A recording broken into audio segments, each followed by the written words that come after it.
ருத்துராஜ் கெய்க்வாட் அவர்களோட இடத்த ரீப்ளேஸ் பண்ணுறதுக்காக வந்த ராகுல் திரிபாதி, தீபக் ஹூடா, விஜய் சங்கர் போன்ற பேட்ஸ்மேன் எல்லாருமே எதிர்பார்த்த அளவுக்கு சரியே ஆடலை.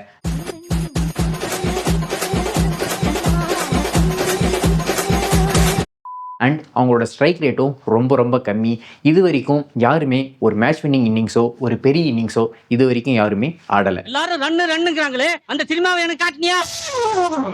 இது எல்லாத்தையோடையும் ரொம்ப முக்கியமான ஒரு விஷயம் என்னென்னா, சிஎஸ்கேவோட பிளேயிங் 11 நீங்கள் எடுத்து பார்த்தீங்கன்னா டாப் ஆர்டராக இருந்தாலும் சரி, மிடில் ஆர்டராக இருந்தாலும் சரி, 150க்கு மேலே அதிக ஸ்ட்ரைக் ரேட் வச்சிருக்கிற பேட்ஸ்மேன் இல்லாதனால தான் சிஎஸ்கேவால் ஒரு கட்டத்துக்கு மேலே எக்ஸ்ட்ரா ரன்ஸ் ஸ்கோர் பண்ண முடியல. 222 runs not out. CSK management இந்த வருஷம் நிறைய எக்ஸ்பைரியான பிளேயர்ஸை ஆக்ஷன்ஸில் எடுத்திருக்காங்க. இது எல்லாத்துக்கும் மேலே சிஎஸ்கே நிறைய மேட்சஸ் அவங்க தோத்ததுக்கான ரீசன் என்னன்னா, நிறைய கேச்சஸை தொடர்ந்து ட்ராப் பண்ணியிருக்காங்க. ஒரு கோழி பண்ணைய போய் 10 கோழியை பிடிச்சிருந்தா பாட்ல பேமெண்ட் கிடைச்சிருக்கும். ஒரு பிசினஸ் மேன கடத்தி கொண்டு வந்து ஏமாத்தீங்களா?